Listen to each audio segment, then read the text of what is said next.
J'espère que vous allez bien.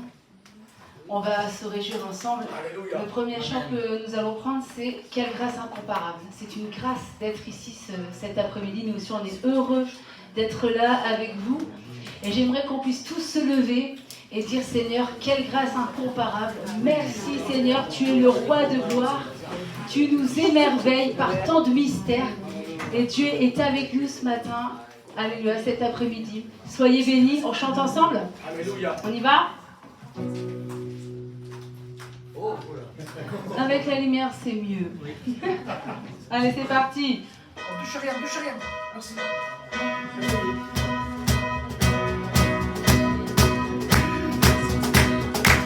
Qui est le pouvoir du mal de la mort, qui aime un amour si puissant, si fort, c'est le roi de gloire, il est le roi des rois. Alléluia.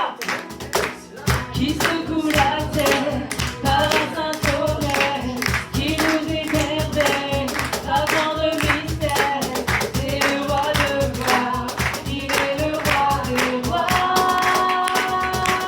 Quelle grâce incomparable, alléluia, quel amour infini, que tu aies pris ma croix, que tu sois mort pour moi, tu as donné ta vie, pour qu'enfin je sois libre. Oh, Jésus, je te chante pour ce que tu as fait, qui ramène la paix dans la confusion, change les orphelins en fils et en filles. C'est le roi de gloire, il est le roi des rois. Il règne sur les peuples dans la vérité, brille comme le soleil de tout son éclat. C'est le roi de gloire, il est le roi des rois. Quelle grâce incomparable, alléluia, quel amour infini, que tu aies pris ma croix, que tu sois mort pour moi, tu as donné ta vie,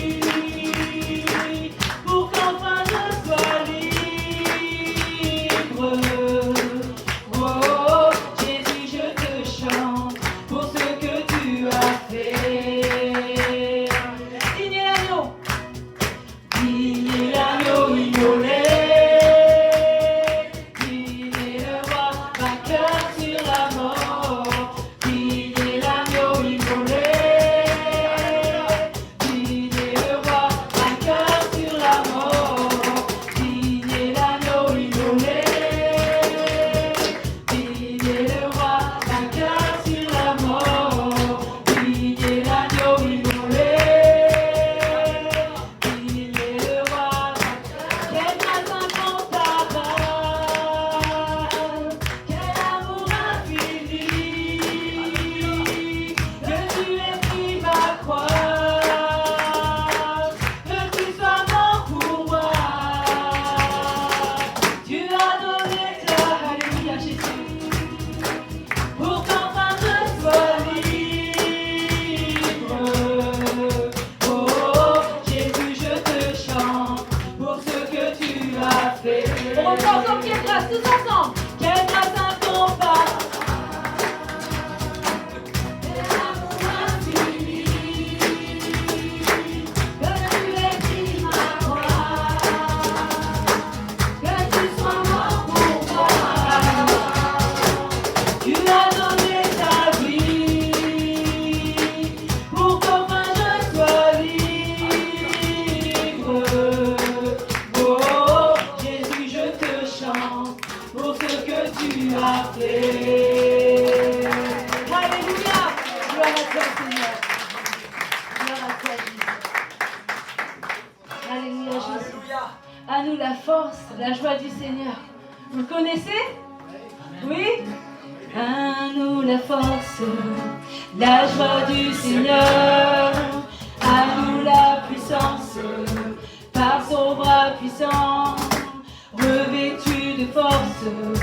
entouré de gloire, assis sur le trône, à la droite du Père, faisons monter, monter, un parfum de louange, faisons monter, monter, notre adoration, faisons monter, monter, un parfum de louange, faisons monter, monter, notre adoration. À nous la force, la joie du Seigneur, à nous la puissance, par son bras puissant, revêtu de force, entouré de gloire, assis sur le trône, à la droite du Père, faisons monter, monter, un parfum de louange, faisons monter, monter, notre adoration, faisons monter, monter, un parfum de louange, faisons monter, monter, notre adoration. À nous la force, ensemble. À nous la force, la joie du Seigneur, à nous la puissance, revêtu de force, entouré de gloire, assis sur le trône, à la droite du Père, faisons monter, monter, un parfum de louange, faisons monter, monter, notre adoration, faisons monter, monter, un parfum de louange, faisons monter, monter, notre adoration, faisons monter, monter, faisons monter, monter. Faisons monter, monter, parfum de louange, faisons monter, monter, notre adoration. Encore une fois, faisons monter, monter, un parfum de louange, faisons monter, monter, notre adoration, faisons monter, monter, un parfum de louange, faisons monter, monter, notre adoration.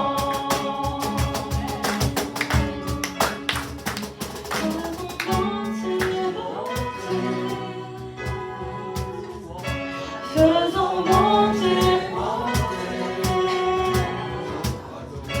faisons monter, monter, faisons monter, monter, faisons monter, monter, un parfum de louange, faisons monter, monter, notre adoration, faisons monter, monter, faisons monter, monter, notre adoration. Merci Jésus.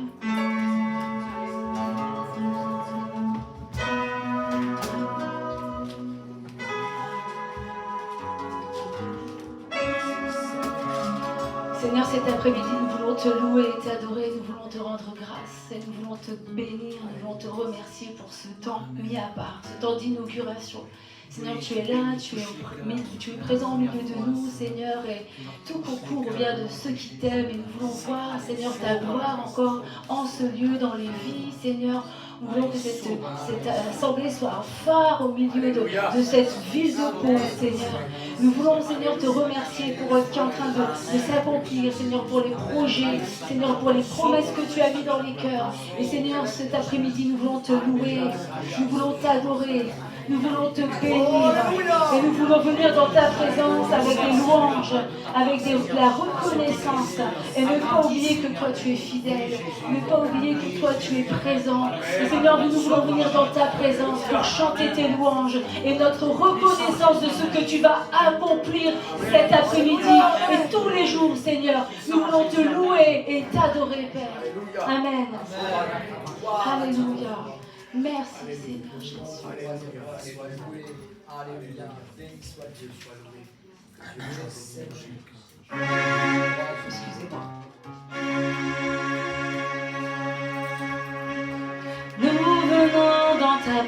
présence pour chanter tes louanges et notre reconnaissance de ce que tu as accompli. Tu nous as donné ta vie, ton amour et ta joie, et la louange envahit nos cœurs passionnés de toi. Tu es le Créateur puissant, l'agneau ressuscité. Toi seul peux triompher de la mort et du péché.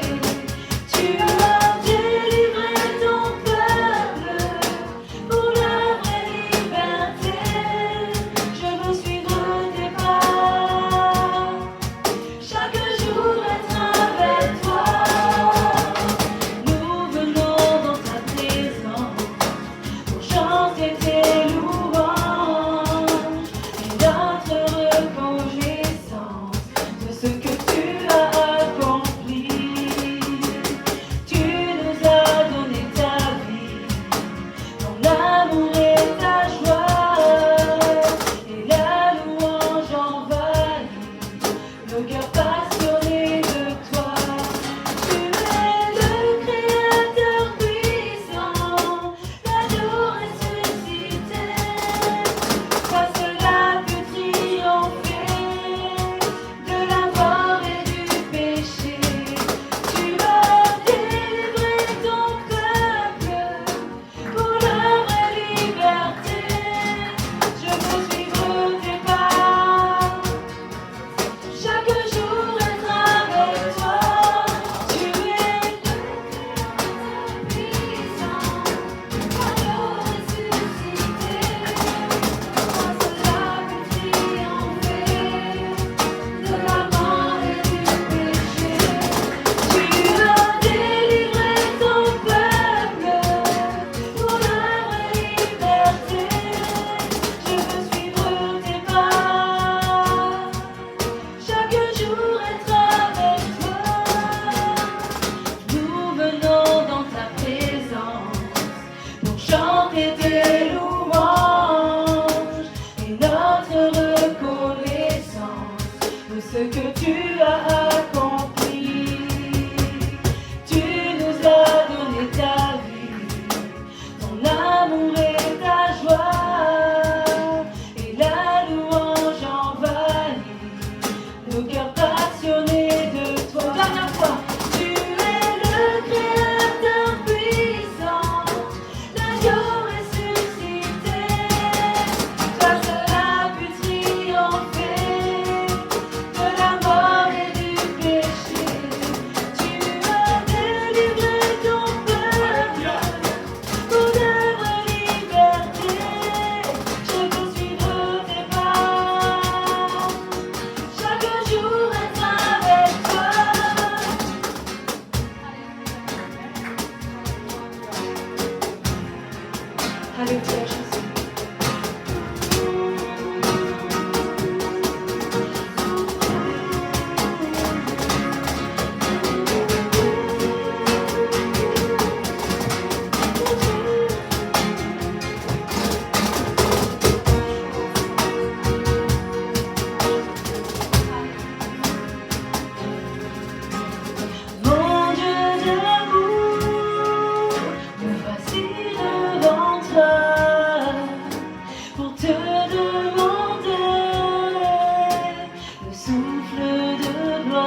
grâce parce qu'il n'y a personne comme toi.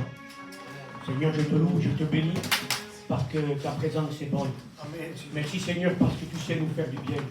Merci pour ces louanges, Seigneur, qui sont montées jusqu'à toi. Merci pour ces louanges, Seigneur, qui ont aussi préparé nos cœurs à recevoir cette parole. Seigneur, je prie aujourd'hui pour le pasteur Olivier, Seigneur, qui va apporter cette parole. Je prie, Seigneur, je crois qu'il est déjà rempli du Saint-Esprit. Je crois qu'il est déjà, Seigneur, racheté. Seigneur, je te prie de l'aider, de le fortifier, de le guider dans cette prédication, de lui donner des paroles de connaissance, des paroles de sagesse, et que la puissance du Saint-Esprit aujourd'hui, Seigneur, puisse, Seigneur, se manifester dans ce lieu, que des vies soient transformées, que des vies soient changées, que des personnes passent des ténèbres à la lumière. Seigneur, je prie au nom de Jésus-Christ, que les cœurs soient préparés à recevoir cette parole de la vie, et tout ce qui est blocage, tout ce qui pourrait empêcher. Seigneur, maintenant, au nom de Jésus-Christ, nous ne lui permettons pas à toute autorité de déranger. Au nom de Jésus-Christ, nous ne lui permettons pas, au nom de Jésus-Christ, mais nous bénissons chaque personne qui est ici pour la gloire de ton nom. Merci notre Père, merci notre Seigneur pour ta présence dans ce lieu, au nom de Jésus-Christ. Amen. Amen. Donc que Dieu soit béni. Donc on va laisser la place à notre frère Olivier qui va nous apporter la parole. Il n'est pas toujours habitué au casque, mais il va faire avec. Il faut s'adapter à la situation. Casque du salut. Le casque du salut. Amen. Que Dieu le bénisse. Soyez attentifs. Soyez attentifs à cette parole parce que je crois réellement à la parole de Dieu. Et qu'elle peut changer les vies. Dieu vous bénisse. Ça va comme ça, vous m'entendez convenablement? Amen. Ouais, super. Merci David. Ok, très heureux d'être ici avec vous. Je ne vais pas prendre de la hauteur quand même, je préfère m'en rabaisser. C'est mieux. Voilà, bonjour à chacun, à chacune. Très heureux d'être là. On reconnaît des visages, des amis. Et j'aurais voulu commencer par ce verset que Paul dit, il n'y a ni grec, ni juif, ouais, etc., etc. Et tous nous sommes enfants de Dieu. Parce que je disais à Benjamin, tu as beaucoup de frères et sœurs du voyage, etc. Et il me dit, ouais, quelques-uns et tout, mais on voit que, pour moi, hein, c'est mon point de vue personnel, l'Église est cosmopolite. Amen. Amen. L'Église est de partout, l'Église est avec un grand E. Et j'allais dire ceci, je me considère plus voyageur que la plupart des voyageurs. En règle générale, sans offenser personne. Je vais m'expliquer. C'est mon introduction. Parce que tout simplement, j'ai eu l'occasion de visiter pas mal de pays en Europe. Ça fait déjà 2 mois, bon, je ne citerai pas les pays, plusieurs pays en Europe. Mais également, je suis né d'un papa métis du nord de la France, mais aussi avec des origines du Maghreb. Et ma maman, qui est du nord de la France, avec des origines flamandes belges. Donc déjà, ça rapproche, ça fait voyageur. Mais je suis né sur où il fait chaud, hein. Et il va avoir encore plus chaud. Je suis né sur les marchés. Donc la plupart des voyageurs font les marchés, ou faisaient les marchés. Et j'ai grandi sur les marchés et j'ai fréquenté beaucoup de voyageurs. Donc ça fait de moi un petit peu un vrai voyageur, un ch'ti voyageur. Un ch'ti voyageur. Parce que comme voilà, on vient de le dire, je viens du nord de la France, donc le nord avec un grand N, dans le 59. Il y a un de nos compatriotes qui est là. Voilà, je ne vais pas vous parler ch'ti ce matin, mais je pourrais faire la plupart de ce partage en ch'ti, mais je ne le ferai pas. Pour mon ami Benjamin et puis vos oreilles. Et le meilleur moyen de transport, enfin le moyen de transport que je préfère, c'est le camping-car. Donc ça fait 2 mois. Je rentre dans les clous. Hein. Mais il n'y a ni juif, ni grec. On est tous enfants de Dieu. Amen. Donc voilà, c'était juste pour... Est-ce que ça va? Amen. Moi je reprends ces mots, effectivement, on est très heureux. Je me réjouis quand une église ouvre. Vous savez combien d'églises ouvrent? Les statistiques du nombre d'églises qui s'ouvrent ici en France, c'est 1 tous les 10 jours. Tous les 10 jours. Je ne donnerai pas dans d'autres les statistiques d'autres religions, peu importe. Mais à chaque fois qu'une église ouvre, qui prêche la parole de Dieu, qui vit les choses, je crois que c'est les ténèbres qui reculent. Amen. Alléluia. Amen. Et cet après-midi, on est là, entre peut-être des personnes qui viennent pour la première fois, soyez les bienvenus. Nous allons essayer de faire un partage sur j'ai apporté un titre, hein. C'est un bon départ. Voilà, et bon, je vais fouiner un petit peu, mais on va l'adapter. Je disais à Benjamin, vous connaissez peut-être sous le nom du pasteur Fred, je ne sais pas comment on t'appelle ici. Ça dépend. En tout cas, moi c'est Benjamin, on s'est lié d'amitié avec le mot Benjamin. Et c'est comme ça, mais de temps en temps je l'appelle Fred. Voilà, pour dire de m'adapter, de se faire tout à tous. Ah, je vois que ça fait rigole, mais voilà, c'est hyper important.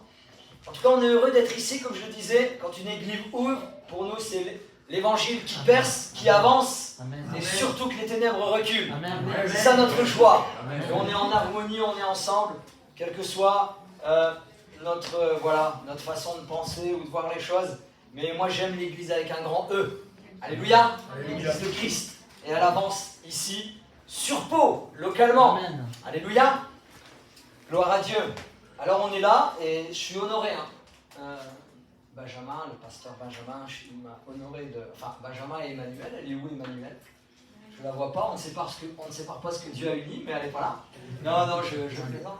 Merci pour votre invitation, très fier d'être ici. Sylvie, on est très heureux d'être ici parmi vous, avec vous, cet après-midi. C'est vrai qu'on s'est vu, on se connaît depuis à peu près 2 ans et demi, mais on a beaucoup partagé, beaucoup dialogué, et on pense que c'est que le début.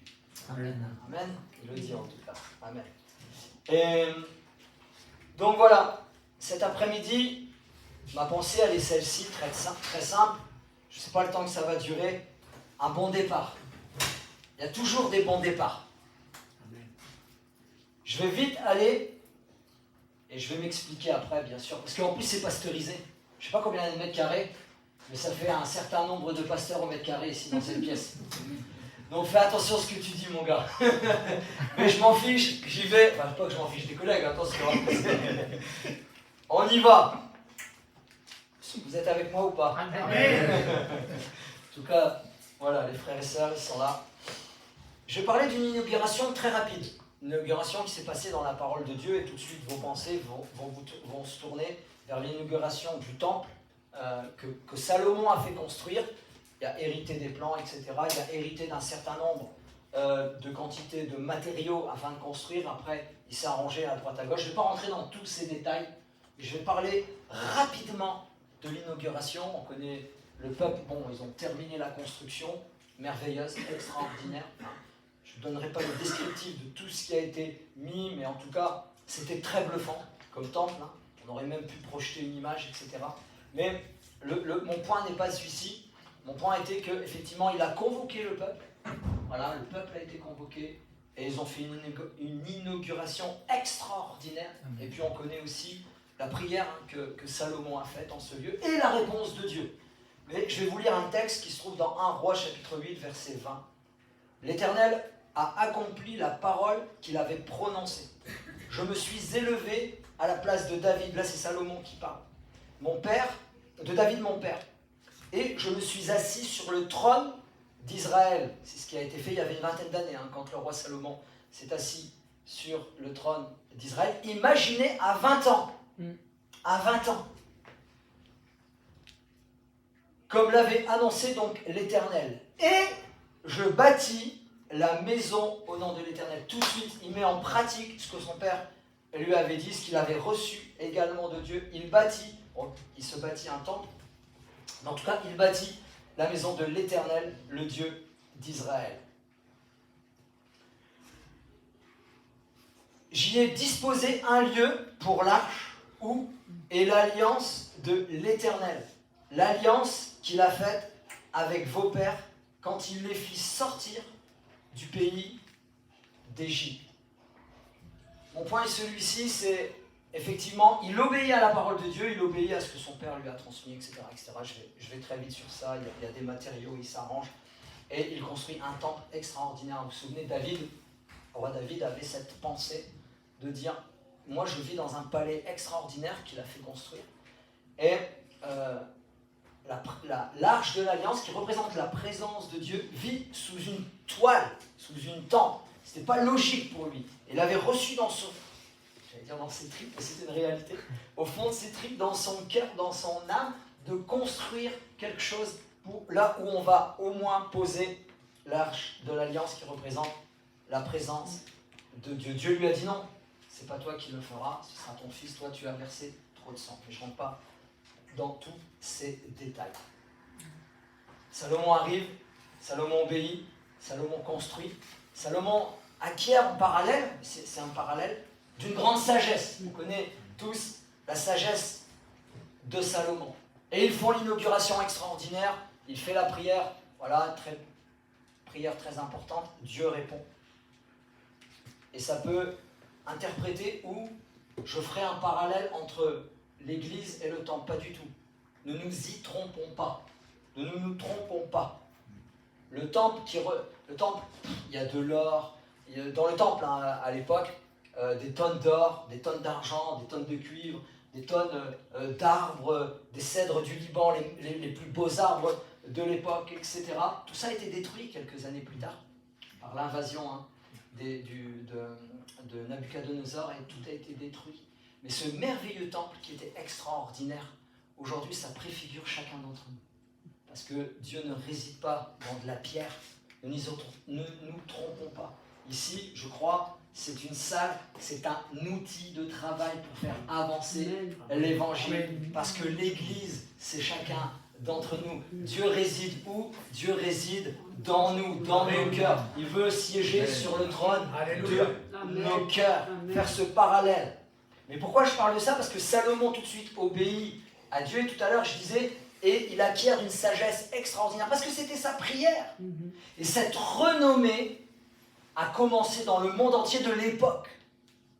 Il a commencé les gens autour, à des centaines et des centaines de kilomètres à la ronde, ont commencé à entendre parler de la renommée, de la richesse, on va dire, parce qu'il y avait une richesse, hein.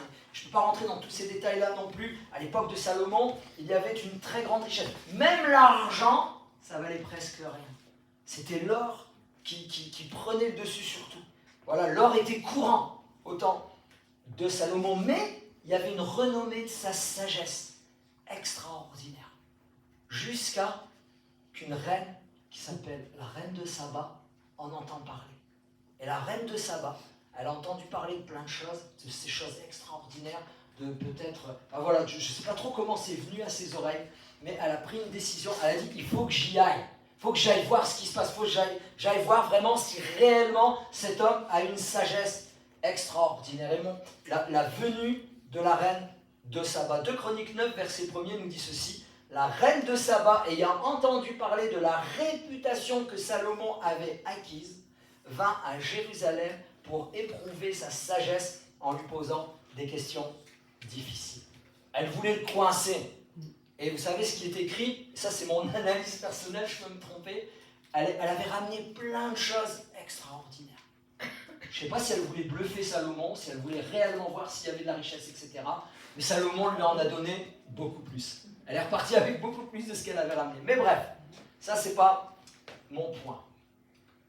Et 2 Chroniques 9, verset 8 nous dit ceci. Donc elle arrive, elle veut poser des questions à Salomon, mais il se passe quelque chose. Il se passe quelque chose. Loué soit l'Éternel ton Dieu qui t'a témoigné sa faveur en te plaçant sur ce trône afin que tu sois roi pour lui, l'Éternel ton Dieu. Déjà, elle reconnaît que c'est Dieu, l'Éternel, pour nous, créateur des cieux et de la terre, qui place Salomon à la tête de ce royaume extraordinaire qu'elle avait entendu parler. Je dirais ceci, et c'est moi qui le rajoute. Elle a entendu parler, ses yeux l'ont vu.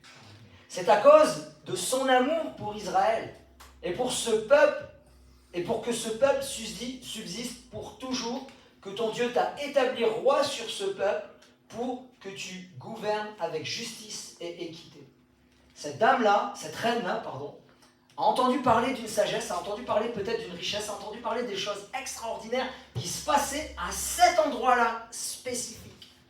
Et elle a dit, je vais m'y rendre. Et quand elle s'est rendue, je l'imagine, et ça c'est moi qui le fais, ok? Je vais mettre dessus et je l'imagine.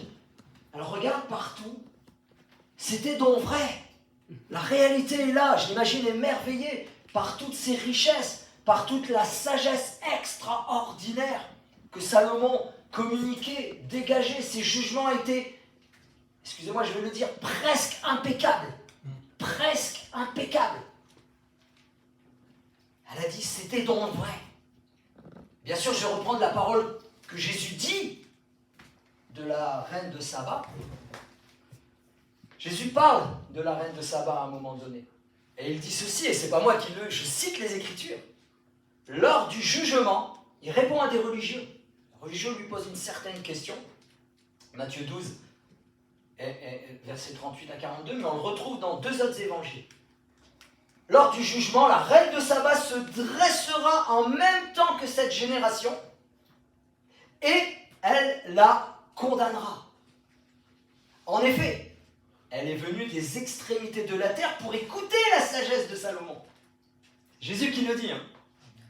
C'est pas Olivier aujourd'hui en 2024, c'est Jésus. Et j'aime ce qu'il dit Jésus à la fin. Et il y a ici, selon la reine de Saba, il dit qu'elle se lèvera.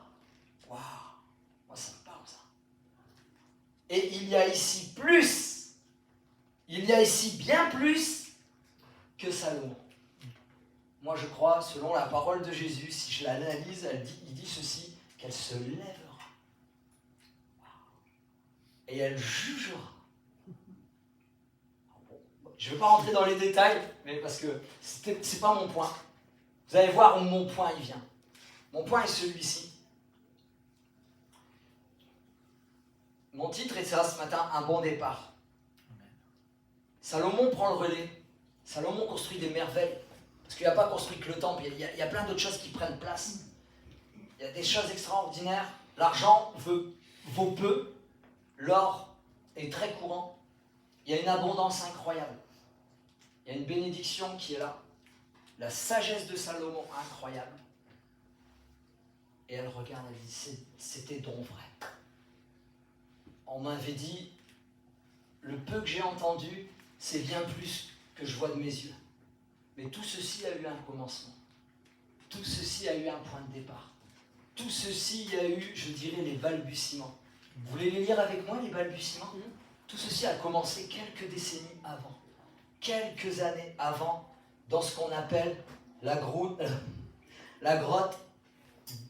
d'Adullam. C'est à un moment donné où Saül en veut à la vie de David. David se sauve. Il passe même chez le sacrificateur et il prend des pains consacrés, il les a mangés, etc. Plus tard, le Seigneur en reparle.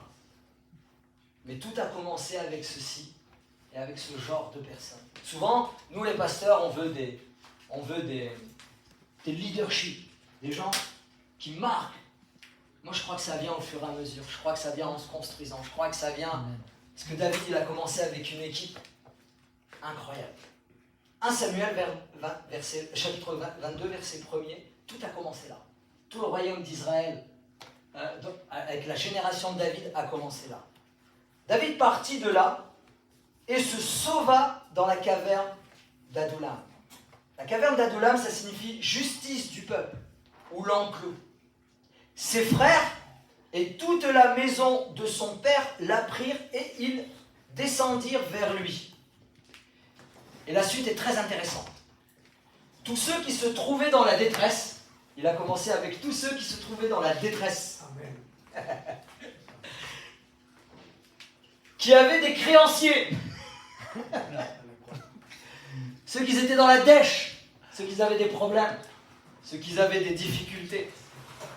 Ou qui étaient mécontents. Voilà la gloire, ça commence avec ça. Ils se rassemblèrent auprès de lui. Voilà son staff. Voilà son équipe. Voilà l'équipe de bras cassés. Amen, hein? Pour la gloire de Dieu, la manifestation de la puissance de Dieu. Ils se rassemblèrent auprès de lui.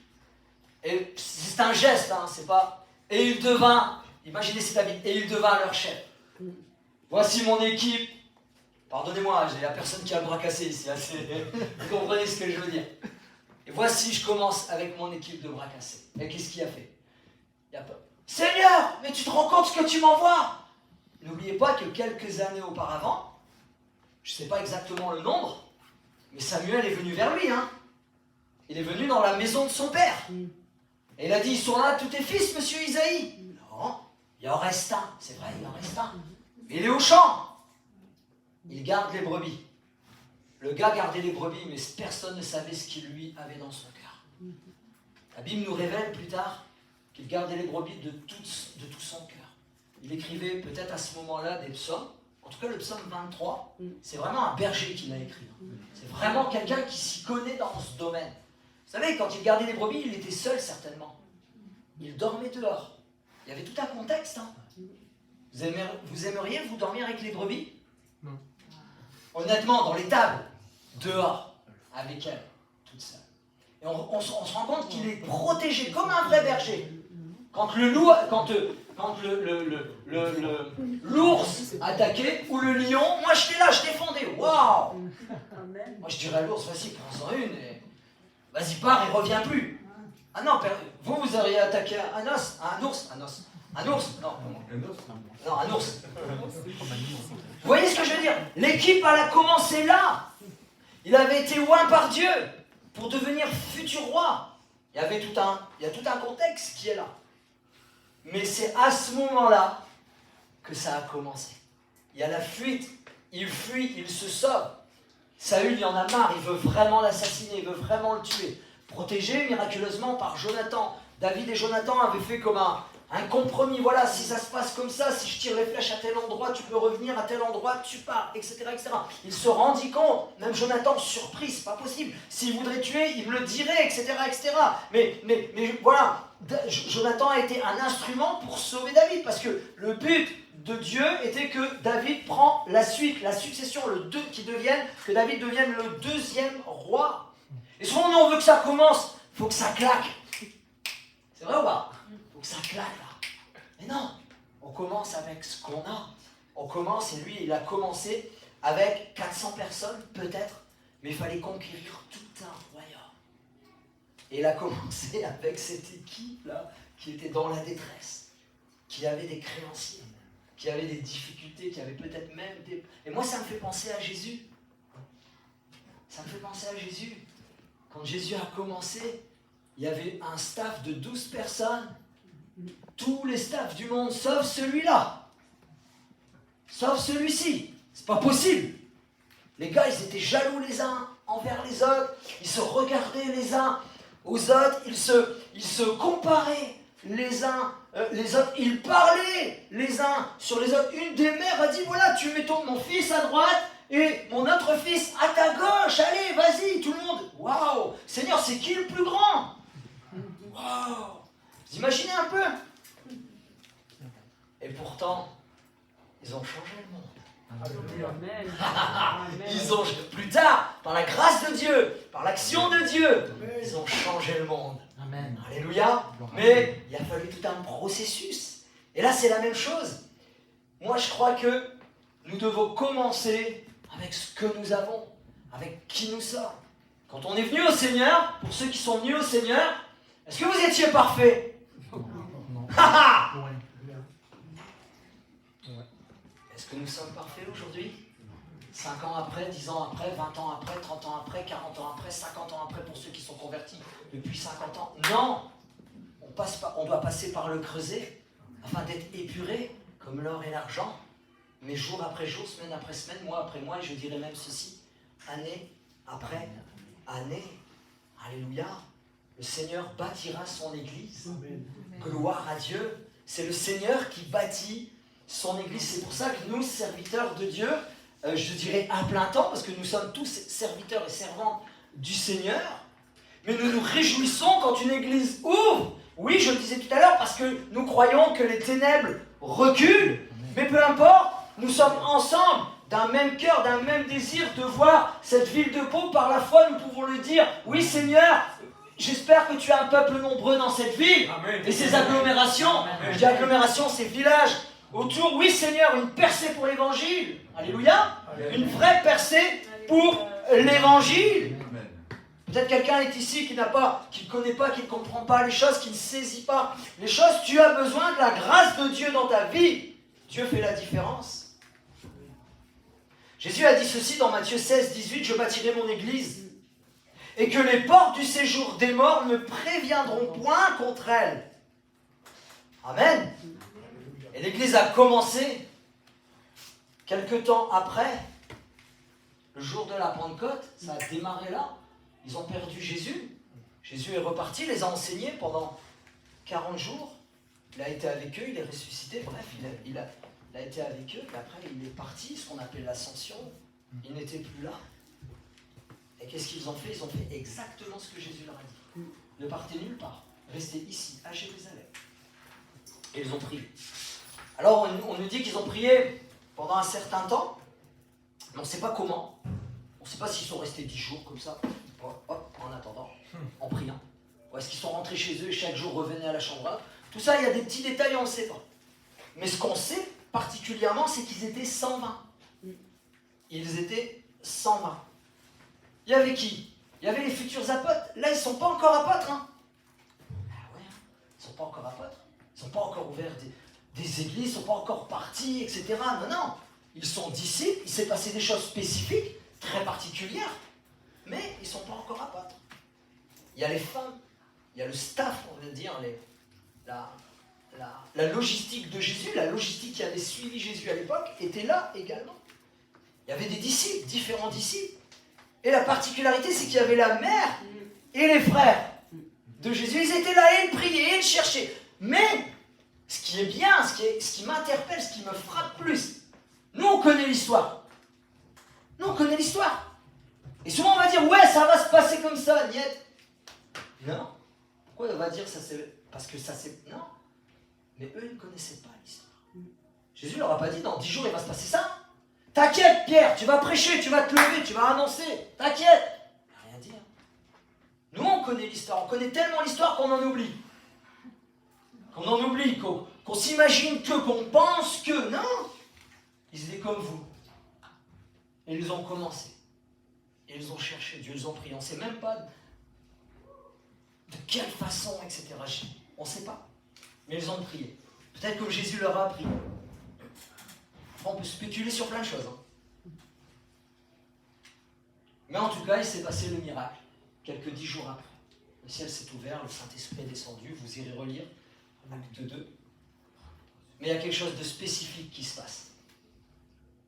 Il y a quelque chose de spécial qui se passe. Quelqu'un dira, oui, mais l'Église a commencé avant. Oui, effectivement, ils étaient comme l'Église.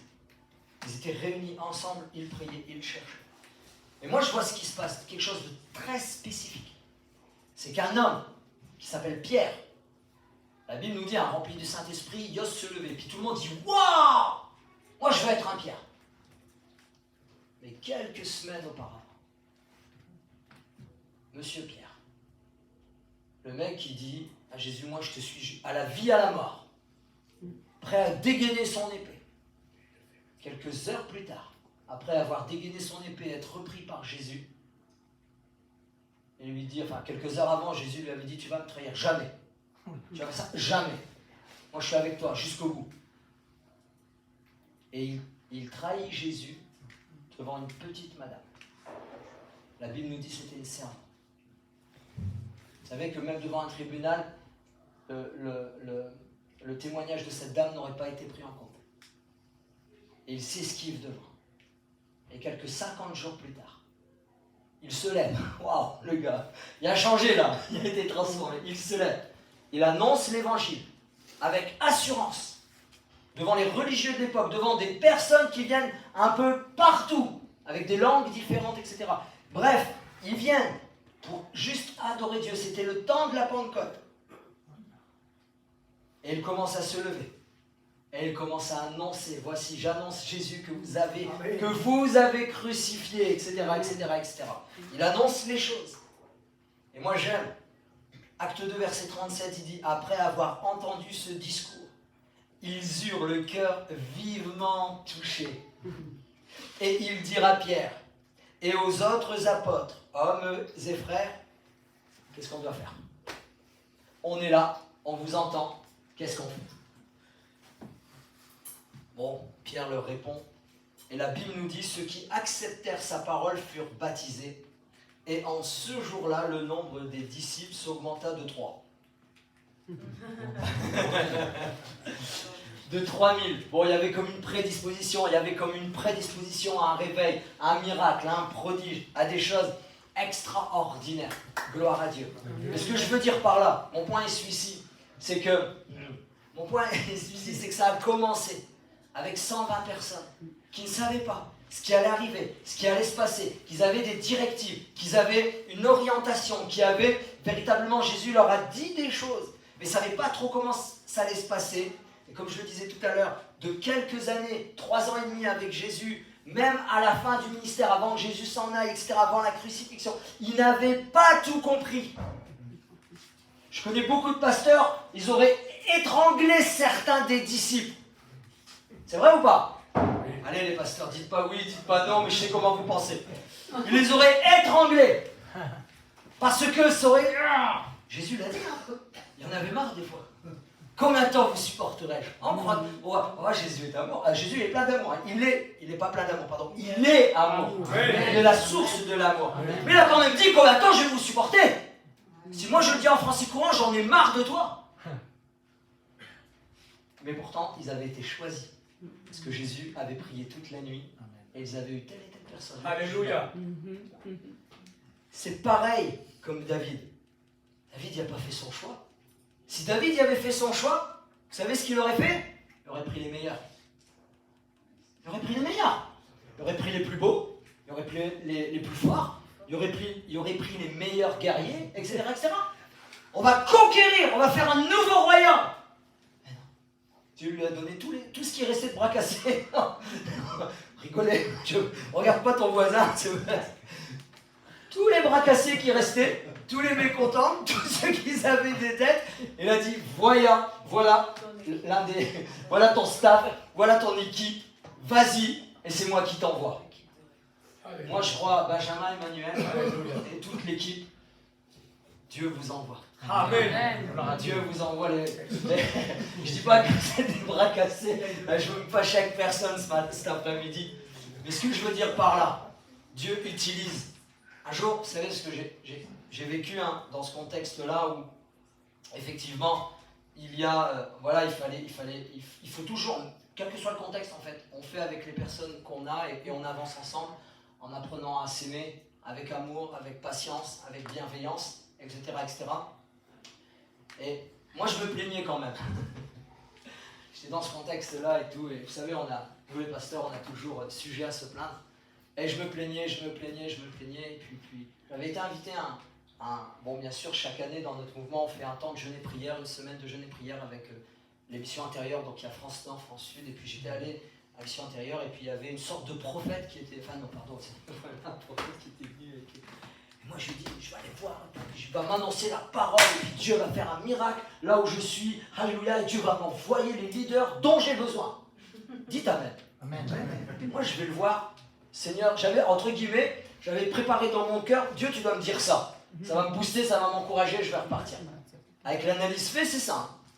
Je vais le voir, je lui dis, ouais frère, il me regarde, il me dit, tes leaders sont autour de toi.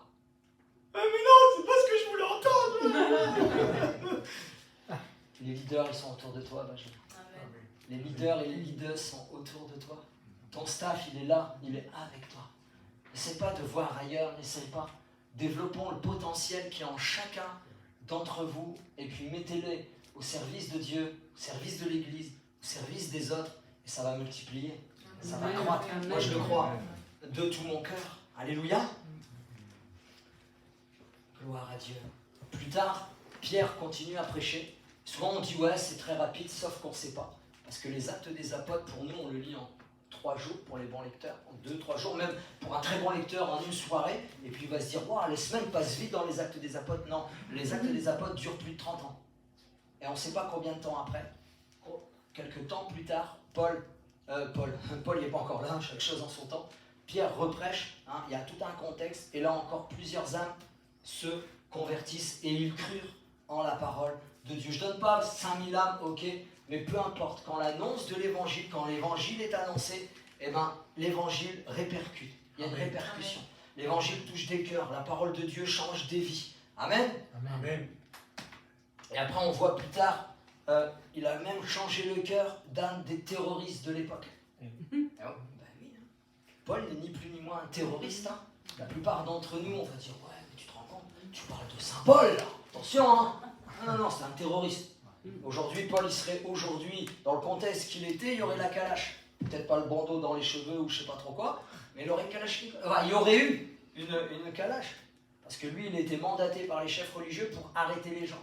Et moi, quand la Bible, je lis, quand il respirait encore le meurtre et la menace. Pardonnez-moi, c'est pas un enfant de cœur. Et pourtant, il a eu son chemin de Damas. Amen. Et il est devenu, je dirais, l'apôtre Paul. Paul, ça veut dire petit. Il a quand même écrit 2/3 du Nouveau Testament, inspiré par Dieu. Il a ouvert des églises partout en Europe, au jour d'aujourd'hui. Je vais vite. Et il a été conduit, inspiré. Ouais, au début, tout le monde l'a accueilli les bras ouverts. Hein. Ah ouais, rien du tout. Hein. Va-t'en, je vais le dire en mon terme. Vas-y, va-t'en, tu nous le fais à l'envers là. T'as fait semblant de te convertir, vas-y, bouge. Tu vas essayer de nous arrêter. Même les disciples, même les apôtres n'auront pas voulu au départ. Et pourtant, il s'est mis à part. Il a fait ce qu'il fallait faire. Et après, il a été appelé. Il a eu une percée. Alléluia. Dieu l'a conduit. Dieu l'a inspiré. Dieu l'a touché. À chaque fois qu'il y allait, il arrivait dans une ville, il n'avait rien. Il partait dans les synagogues, c'était le seul endroit où il savait qu'il pouvait plus ou moins discuter et les convaincre, conduit par le Saint-Esprit, je le crois, avec les écrits que eux lisaient et les confronter avec. Et bien sûr, souvent, il est écrit, souvent, les uns acceptèrent, les autres non. Et ça devenait, même des fois, ça se transformait pour ceux qui n'acceptaient pas en persécution. Plus tard, Paul était de temps en temps entouré par des personnes. On sait qu'il a rencontré, c'est là où je vais terminer. Acte 18 nous dit ceci, donc je n'approfondis pas sur toutes les rencontres que Paul a fait parce que c'est extraordinaire. Il dirigeait par Dieu, il allait dans certaines villes, il ouvrait des églises. Mais après cela, acte 18, après cela, Paul partit d'Athènes et se rendit à Corinthe. Il trouva un juif nommé Aquilas, originaire du Pont, récemment arrivé d'Italie avec sa femme Priscille, parce que Claude, donc l'empereur, avait ordonné à tous les juifs de sortir de Rome. Il se lia d'amitié, il est écrit, il se lia avec eux. Et comme il avait le même métier, il demeura chez eux et y travaillait. Paul bossait à côté. Ils étaient faiseurs de temple. Paul discourait dans la synagogue chaque sabbat, et il persuadait les Juifs des Grecs. Et ça, c'est à Corinthe. Il n'y avait pas d'église encore. Il arrive, il trouve des personnes, il se lie d'amitié et il habite chez lui. Et on le sait beaucoup plus tard que l'église de Corinthe est devenue on ne sait pas trop comment il a fait, ce qui s'est passé, peut-être historiquement, on peut faire des recherches, etc. Mais en tout cas, il a ouvert une église qui a marqué à l'époque la ville de Corinthe, qui vivait dans une... Enfin bref, on ne peut pas détailler, mais en tout cas, ça a marqué sa génération.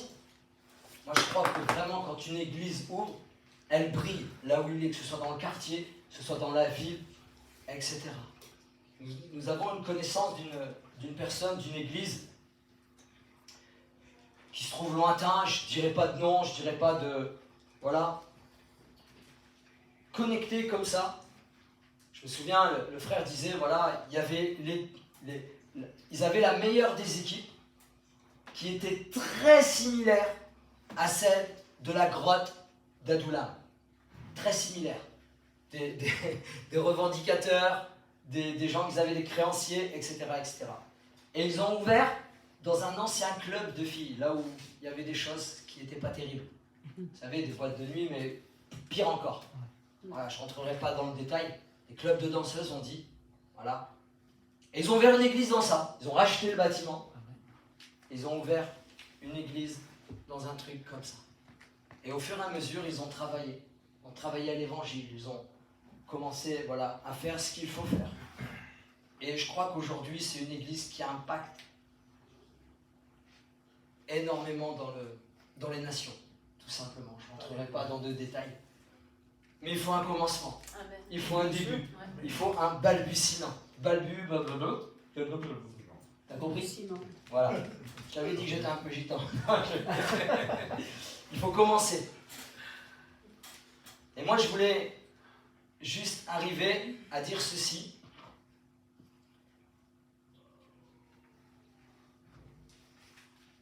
Juste, je vais terminer par ceci.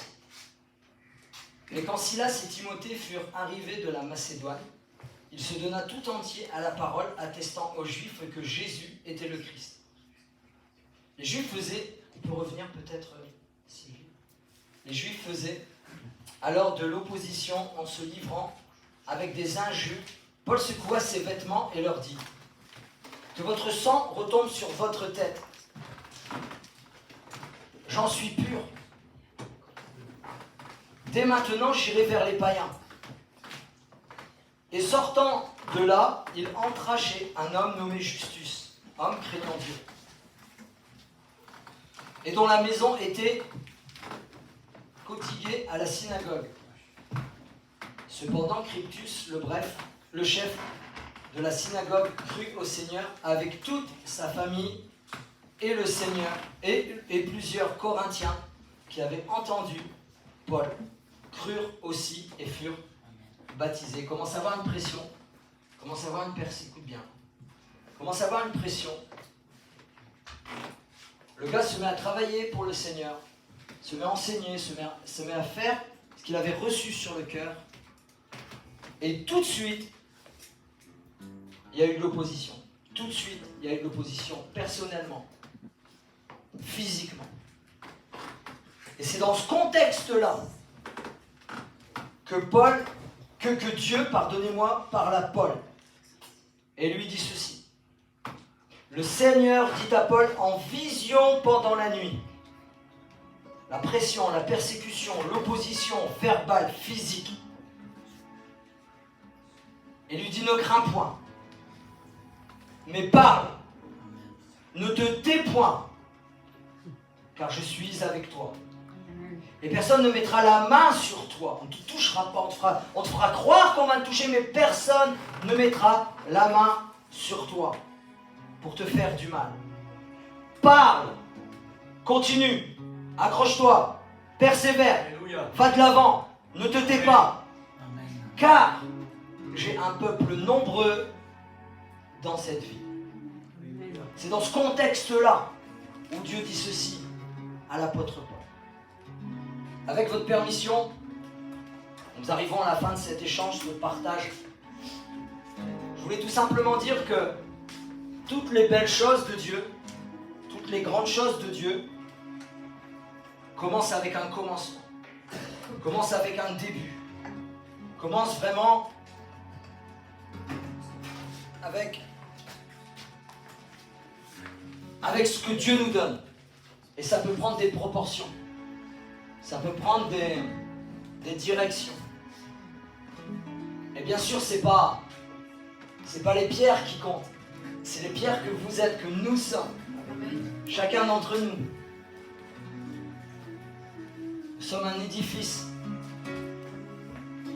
Et je voudrais qu'on puisse prier ensemble. Pour ceux qui croient en la prière, pour ceux qui croient